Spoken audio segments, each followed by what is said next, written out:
The house at the end of Sycamore Lane was no ordinary abandoned building. It was known to the locals as the Silent House.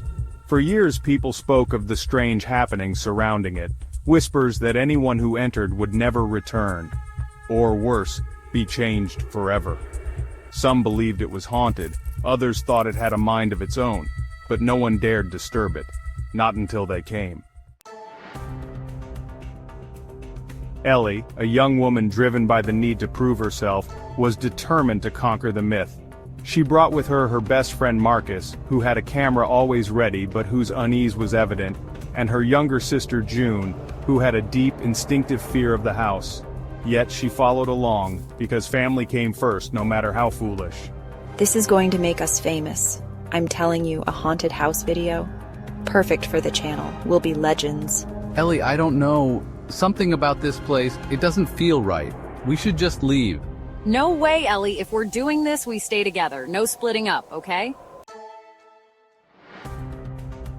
But Ellie didn't listen.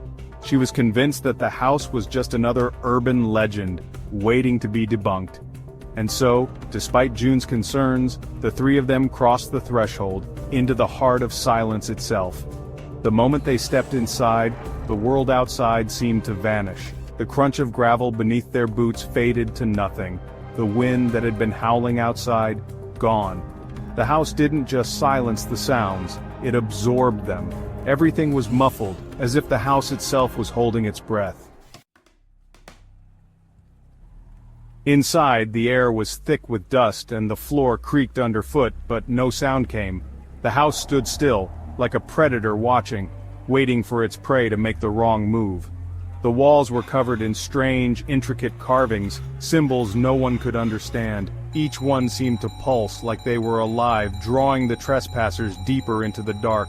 All right, team. Let's split up and cover more ground. We'll meet back in 15 minutes. This place is huge. Wait, what? You want us to split up in a place like this? Are you out of your mind? Ellie, no way. I'm not doing this alone.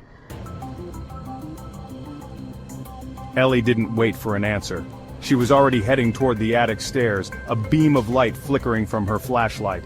Marcus reluctantly moved toward the first floor, setting up his camera, while June stood frozen for a moment, her gaze lingering on the basement door. Little did they know, the house was alive, and the silence was just the beginning. It was hungry, waiting for them to make their move, to make their mistakes. As Ellie made her way up the stairs to the attic, the shadows began to stretch unnaturally, following her every step.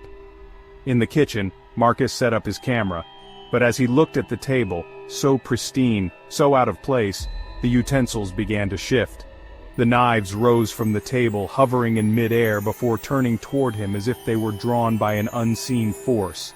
And in the basement, June stood motionless at the foot of the stairs. The door creaked open of its own accord, revealing a dark, oppressive void below. The faintest sound, like a whisper, reached her ears, but there was no one around. The walls of the basement, too, were marked with strange carvings, symbols that twisted and squirmed as if alive. They should have turned back, they should have listened, but as the house enveloped them, they ventured deeper into its hungry dark. The silent house was waiting for them to make a mistake. And they were already making it. To be continued.